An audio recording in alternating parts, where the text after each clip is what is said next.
everybody. I was hoping you can see my little background that I have back here. I did have a lot of fun putting it together.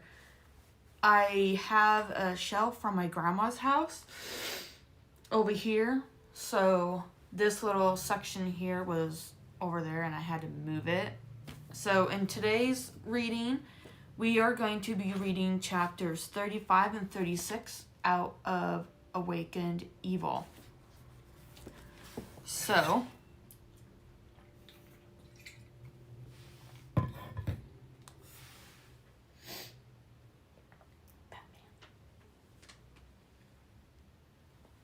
anyways, okay, let me see if I can move it over.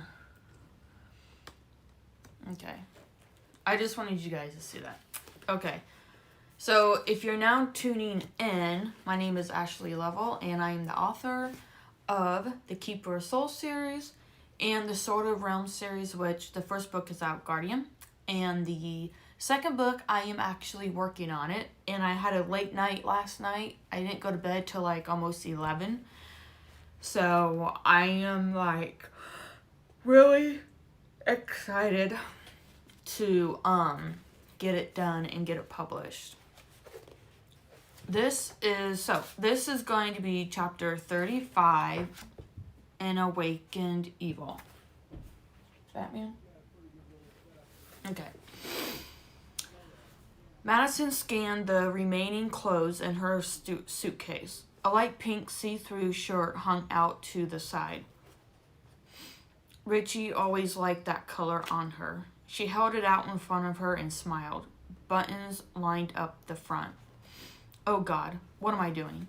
She sat down on the edge of the bed and released a breath. The thought of Richie was like a stain on her mind that couldn't be removed.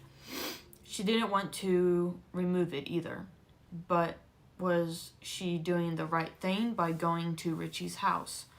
She slipped on a pair of long jean shorts above the knees, a medium pink tank top, then the other shirt, and buttoned it up. She touched her leg. Thank God, no hairs. After she was dressed, she sliced some fruit, made some toast, then sat at the table.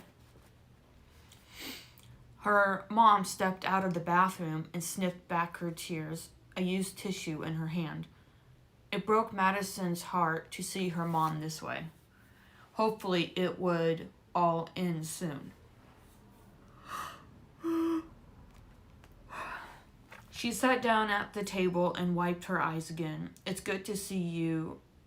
It's good to see that you still eat fruit.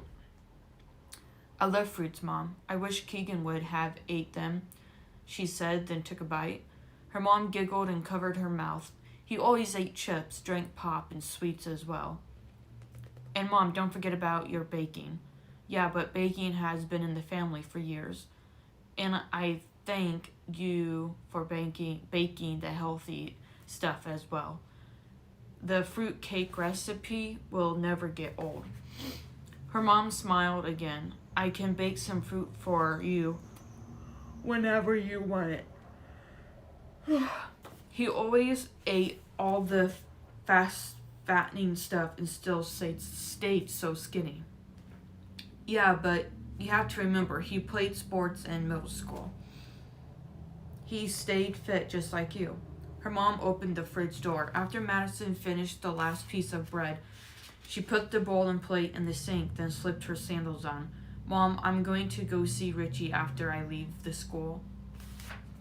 She hugged her mom, then grabbed the school bag from the chair. I love you. I love you too. What are you doing today? Spending the day with Fabia. Do you want me to come back after I leave the school? No, I'm going to Fabia's. You go spend time with Richie.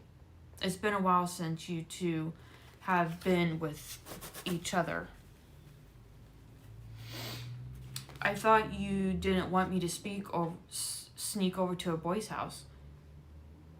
I'm sorry I yelled at you. I just want you to I don't want you to make the wrong decision again. I won't with Richie. He's my friend. He'll take care of me. I know. I'll see you later. Madison grabbed her school bag from the table and left. Not grieving with her mom was something she wasn't proud of, but had to find out what killed her brother. So many questions needed to be solved. She headed out to the car as the wind pushed her hair over her shoulders. A cop car caught her attention, opening the door. It was Detective Luke and Detective McLean. If she saw one, the other one would be there. She tossed her bag into the passenger seat. McLean leaned forward to get a view of Madison, then slowly drove by, staring at her.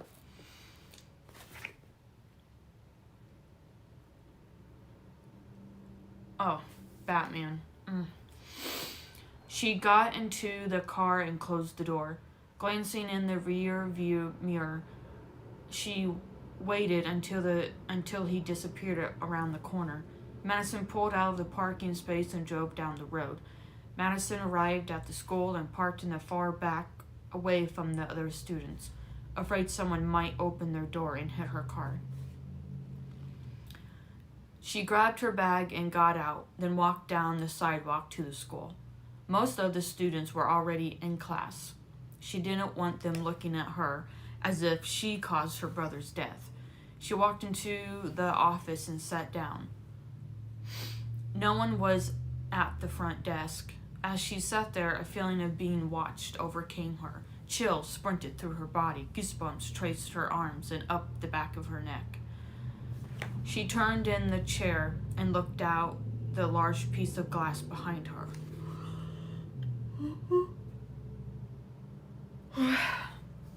A few students stood together by a column and talked. Past them, a few feet back, something appeared, moving across the lunchroom. It even moved right through the tables. She stood up, and the images appeared as two little girls. Oh God, they followed me to the school. They both walked side by side, holding hands. They floated through two boys.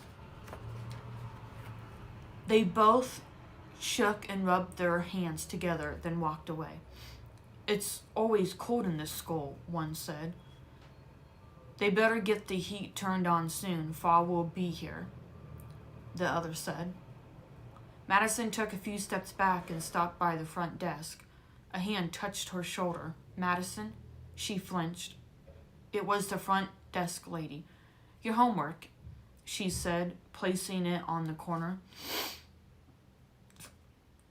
She grabbed all of it, then walked down the hall. She put all the books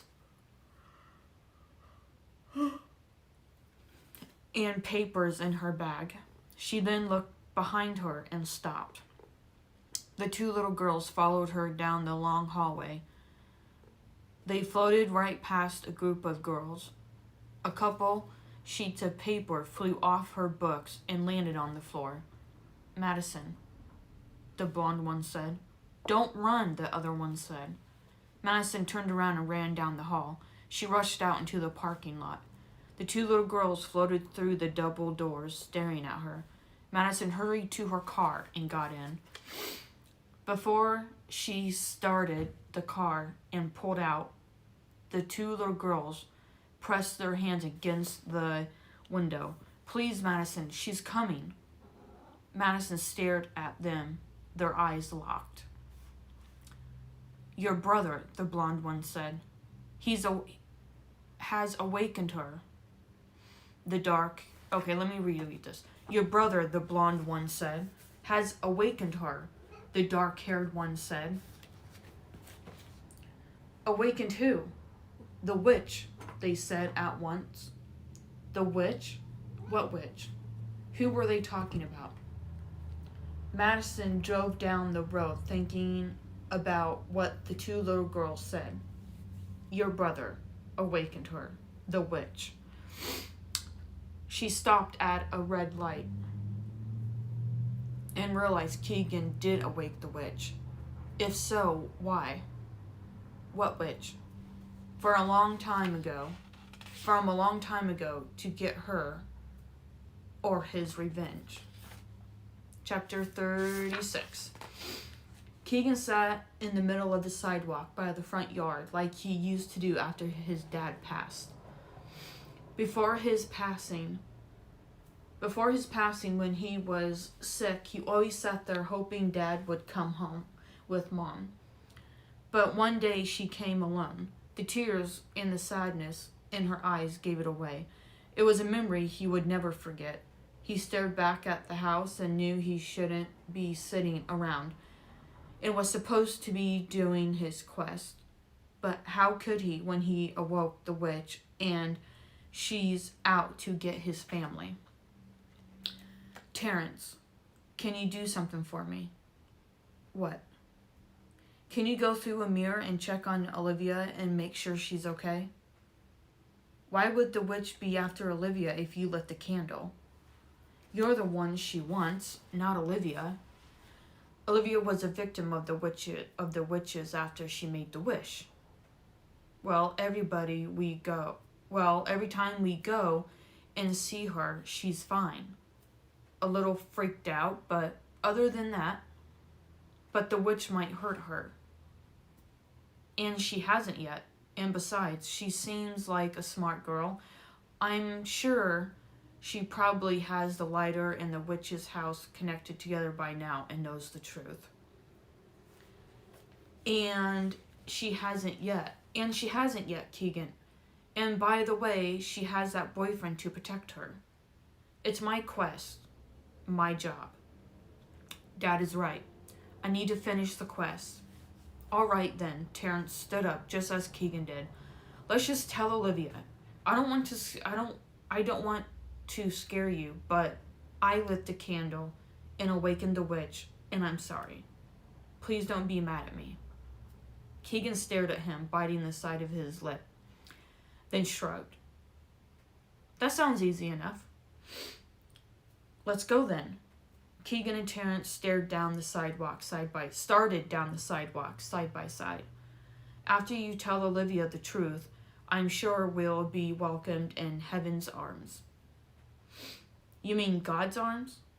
Whatever. You have to get it right, Ter, he sighed. Before Keegan crossed the street, Madison's car was at a stoplight 3 blocks down.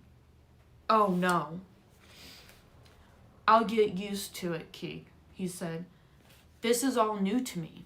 No, look, he pointed. What's Madison doing here? Terrence asked.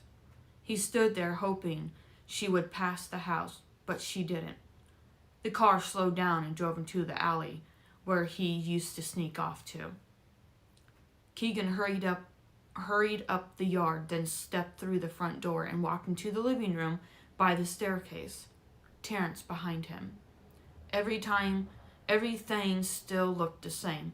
The forensic people were still doing their work.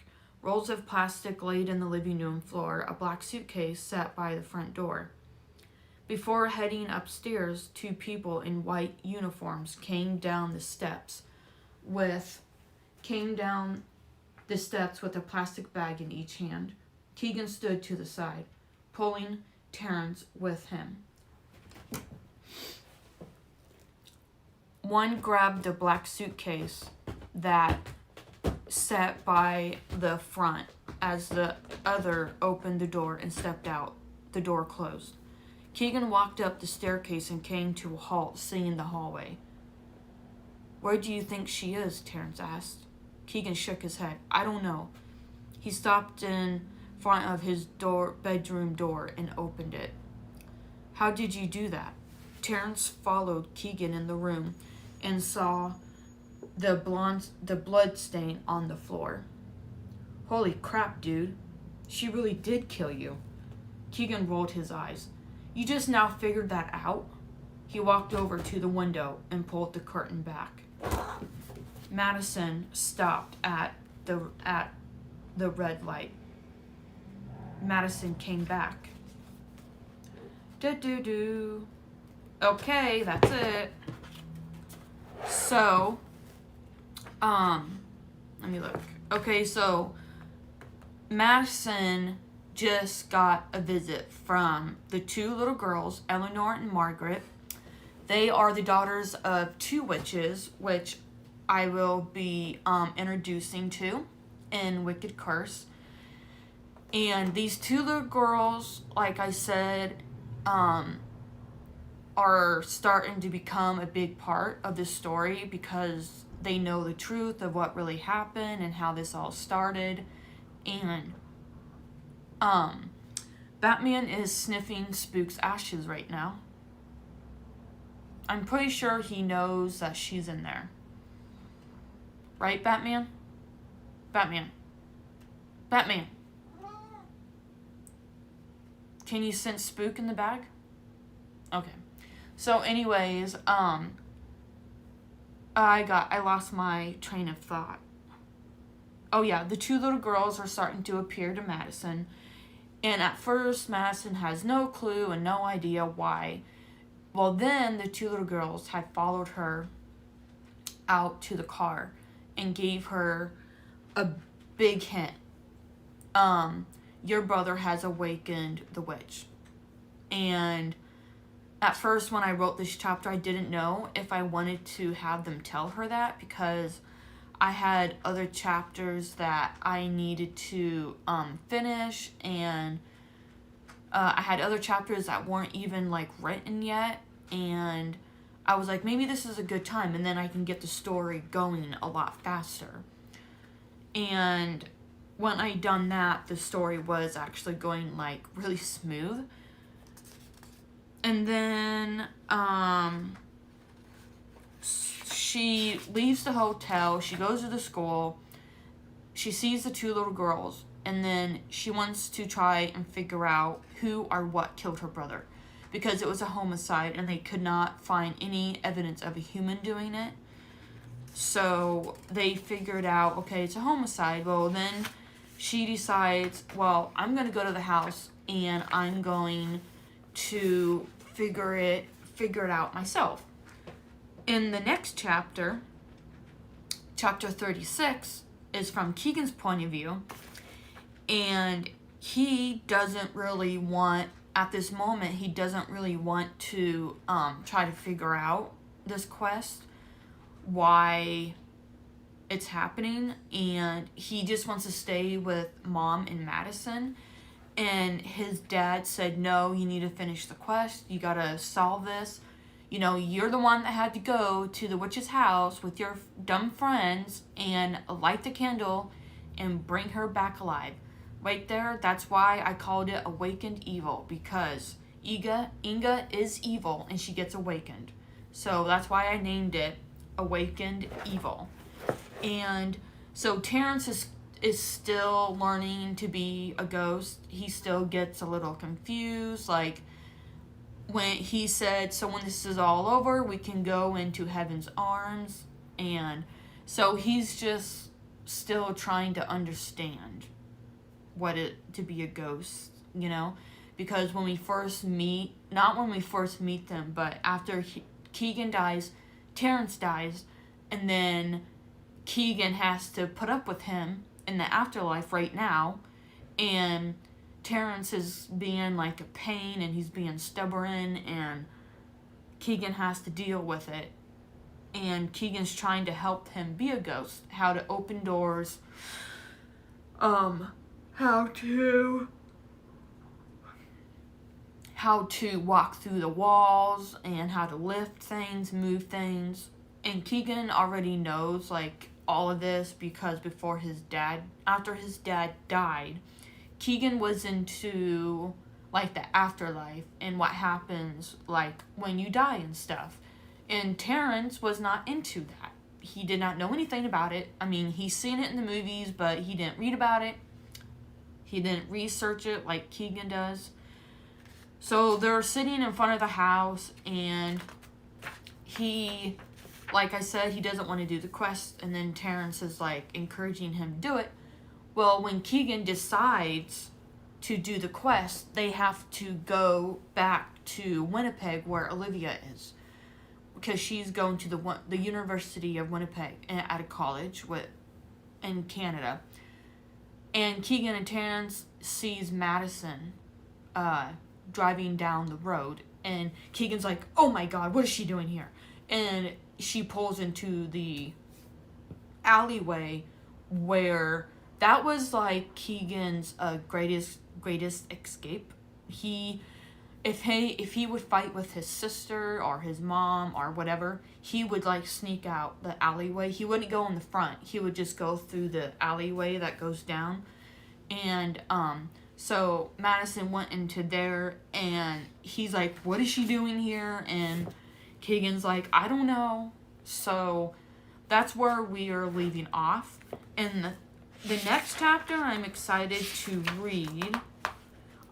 I thought about reading it, but I really don't want to mess up the order that I have. I'm just excited to get to the next chapter is going to be really fun. It's chapter 37, and there's a lot going on in the next chapter, actually. There is a struggle and a attack, and that's all I'm going to say. So, thank you all so much for reading along with me or watching me read, and I will see you this Friday. What time? So this is actually my planner that I got at Walmart a few months ago, and it's actually supposed to be for 2022, but that's okay. So see, I already have my live readings planned. So December, wait, that's December, never mind. Oh, it's in the other one. Sorry, wrong one. This one here. Okay. This is for November, and then December starts off in this one.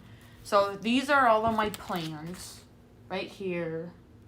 I don't know if you can see them or not, but right there. So today's the 17th, Wednesday the 17th. I read chapters 35 and 36. So I can go ahead and highlight that, so I know that I did it. Yeah. Okay. So, I am this Friday, chapter 37 and 38. Really? There's 2 chapters? I thought there was only one. 1, 2, 3, 4. Okay, there's 5 pages. Oh, okay, I forgot. Inga has like short chapters. This one here, this is chapter 38 is from Inga's point of view, and it's only 1 page. So that means I'm going to read this one this Friday. So I'm really, yes. That is it for this reading. And don't forget, if anybody's watching this, I'm hoping and praying that it does not get too cold. Tomorrow night is Living Windows in Knoxville, Iowa.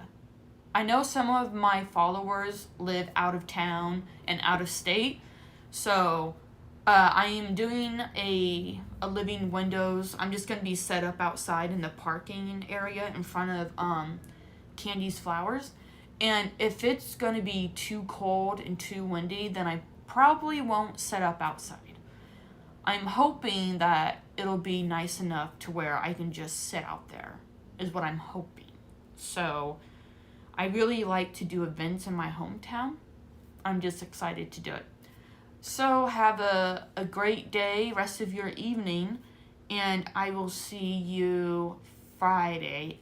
Right, Batman? Do you want up here? Do you want up here? Okay. Well, anyways, so thank you all so much for watching. God bless.